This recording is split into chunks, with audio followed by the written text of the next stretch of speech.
Wow. Thank you. What I wanted to talk about was specific versus general. The better you feel, be as specific as you can be, because that makes it go fast. Yeah. The worse you feel, the more general you want to be. My specific question has to do with, I always feel like I guess I doubt myself because I feel like Source has a better vantage point than I do. That's true. We don't want you to doubt yourself because it's not a competition, because you can't separate yourself from Source. So if Source has a better vantage point, and it does, then don't you want to co-create with Source? Don't you want Source to think in your mind? Yes. I sometimes hesitate to make a choice because I don't want to make the wrong one. Well, then it's too soon anyway. If you have that sort of ambivalence, then hold off. If you're not sure, don't make it. Because alignment brings certainty. Alignment brings certainty and clarity, and you know. When you are tuned in, tapped in, turned on, you know. And other people might be saying, not a good idea, and you say, yeah, hey, you live your life, I'll live my life. Don't say that to them, but that's what you want to mean. Don't take action until the juices are flowing and you know for sure. That's why we want you to play with this until you get sure. And sometimes I'm wondering if, like, I just had this meditation on some fun medicine, and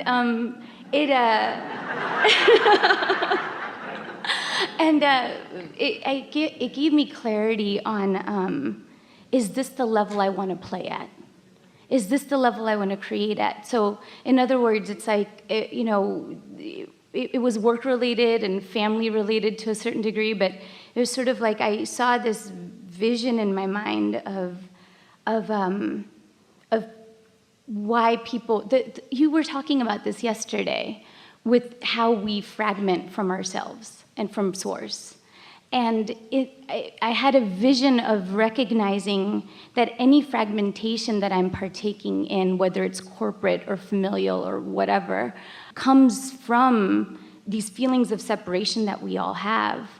And I could either work at that level with this other person has their fragmentation, and clearly they're showing up in my experience because they're somehow invoking mine, perhaps on some levels. Why not create at a different level? Do I even want to sell this building or be part of this deal, or do I just want to play at a different level? Here's the thing that we talked about already that we want you to remember. It really applies well here. There is a evaluation as you're sifting through the contrast of the level that they're playing at. And there's also recognition on your part that there's a part of you that must be vibrating there also too, otherwise you wouldn't be involved with them anyway. So there's a law of attraction thing that you're acknowledging that's going on too. Absolutely. However, as you put everyone into those piles, so we are talking about political piles and religious piles and gender piles and financial piles. In other words, all kinds of ways to pigeonhole and catalog situations and people. But now there's the spiritual and not spiritual pile. There's the uplifting and not uplifting pile. These piles are all sort of about a sort of judgment. And in all of that, there's a disconnection. When we want you to mix all the piles up and just say there's the alignment and the not alignment. It doesn't matter who you're interacting with. We don't want to make law of attraction sound like you need to figure out who you are, identify what kind of metal you are, identify what kind of magnetic attraction that you've got going, and then go out and only attract that. That's not what we're encouraging you to do. What we're encouraging you to do is to mix it up and realize that your intentions are in place and that your inner being is pulsing within you, and that with a little bit of focus you could lighten up considerably, and you could leave aside so much more resistance than you are leaving aside. And then there is so much benefit to be experienced. But really, if you became more consistently one of the most enlightened people on the planet, meaning that you're tuned in, tapped in, turned on all the time, you'd have no expansion if you didn't mess around with people who have resistance. You don't want to go hide yourself in a corner with the two other enlightened people on the planet. You want to mix it up with what's going on, and you want to come to the place where you're loving the parts of them that are the expansion giving parts. We don't want to give you the impression that you're wanting to build this law of attraction elitist group where you clarify your vibration and now you're just humming out there at this pure level, because there's such a small crowd on the leading edge. There's no go power in that. The go power is in the contrast that launches the rockets. We just don't want you to hold yourself in resistance to your own rockets that you're launching. That's the whole point of everything that we've ever said to any of you ever. Where you are is a perfect place. It's got to be enough, because it's all there is. It's got to be enough. So just launch the rockets from where you are, but launch these rockets with more awareness about what you're doing next. That's all that we're encouraging you to do. Some of what you're saying complicates and confuses you more than it needs to. You say that we're not here to necessarily do anything specific. It's not like I need to help something or solve something or whatever. We don't say that. We say you're not here to fix a world that's broken, because the world isn't broken. We're saying you came with intentions and purpose. You came with things that you want to do. You came as an uplifter. You came because you seek improvement. Motion forward is always about improvement. And do we create the same goodness or give back the same light and goodness in the world by not participating but just radiating, or does participation increase the effect that you have? What?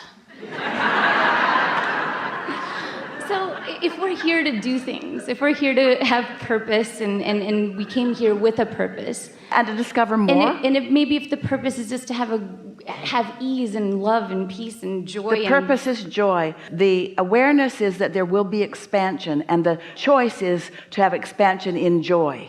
Right. Yes? Yes. Continue. Does it have to be in, so for example, to make it more specific. Have you listened to anything that we've been saying today? Do you get that you are an extension of source energy? And do you get the joy and intentionality with which you came into this physical experience? Yeah. And do you understand the purpose of the contrast? Yes. So now make that question fit in there somehow. What are you asking? Is it okay if what I want to do is just win the lottery and go travel and just have fun? And am I still giving back and mixing it up and living my life with love and joy in a way where there's forward movement? I guess that's what I'm asking. First, we want to start with is my responsibility to give back? Yeah, no, it isn't, right? Well, then your question's invalid. Right. Right. But we want to. I think we want to, right? That's part of who we are. You're making a bit of a tangle here that is going to take a minute to work our way out of. So let's just play with this a little bit. I'm just so happy to be here.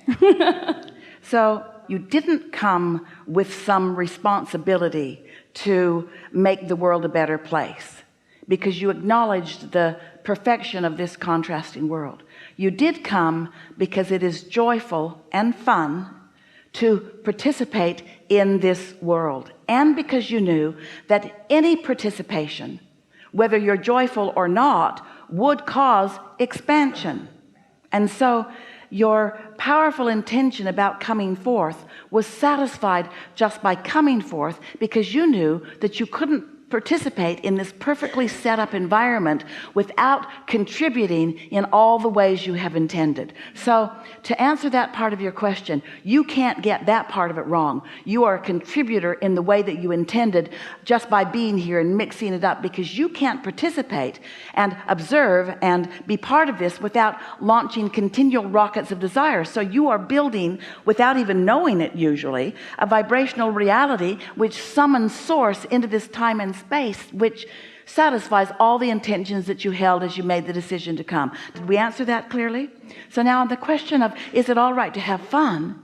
It is not only all right to have fun. Is it all right for that to be my dominant intention? It's not only all right for that to be your dominant intention. Unless feeling good and feeling satisfied is your dominant intention, then even though you are launching desires, and even though you are contributing to the expansion, and even though you are fulfilling your reason for being in all of those ways, you're not enjoying it until you croak. Which brings us to a question buried somewhere in there is, Is it all right for me to experience the exaltation that I'm promised when I reemerge into non-physical? Is it all right for me to experience that now? And our answer to you is, there is only now. The joy that you feel now is what all of those non-physical angels and beings are experiencing as you are opening up and living life in the way that you intended to live it.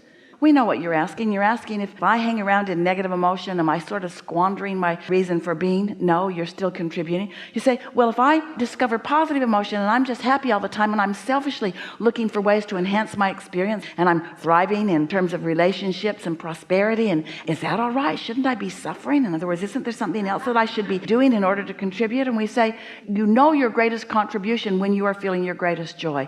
And it is an individual thing. There are not a set of rules that say, do these things. That's what people who turn to religion are wanting.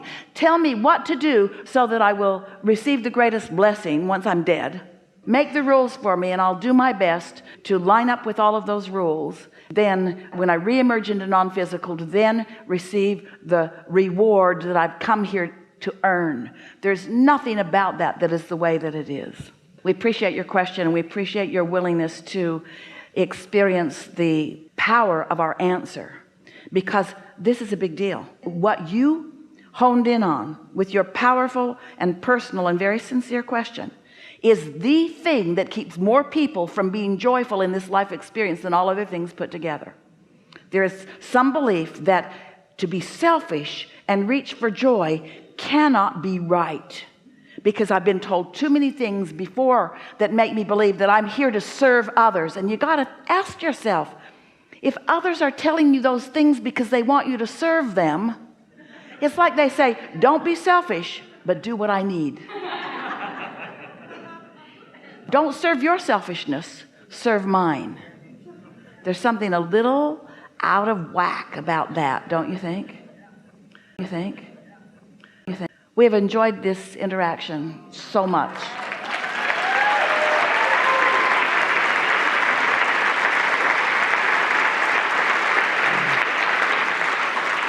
You have recalibrated your set point. Your point of attraction is different now.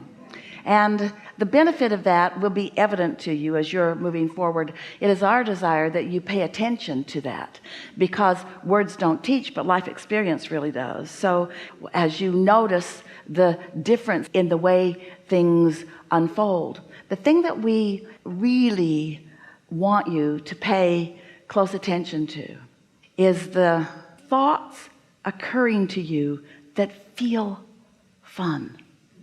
Those impulses to stop here or go there or call this one or do this. Those nudges from non-physical in the direction of your path of least resistance. Just be aware of that, because your inner being is offering this to you non-stop, but you're not in the receiving mode non-stop, but you're more likely to be in the receiving mode more of the time.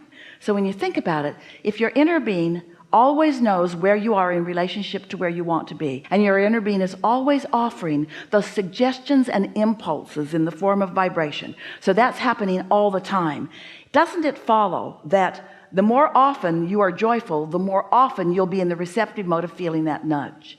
And wouldn't it be really, really fun to be coming out of meditation and have an idea pop into your mind that feels exciting and sets you off on the course of a really great day or a really great life? Wouldn't that be fun? Wouldn't it also be really fun if you had a stream of those coming all day long?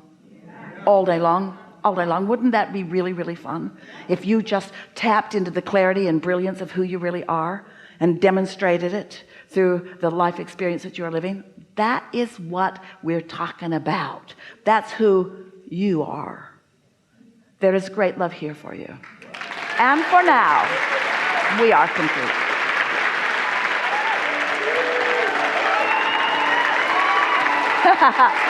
You guys, thank you for coming. Thank you for being who you are. I love this. I love this. I love you guys.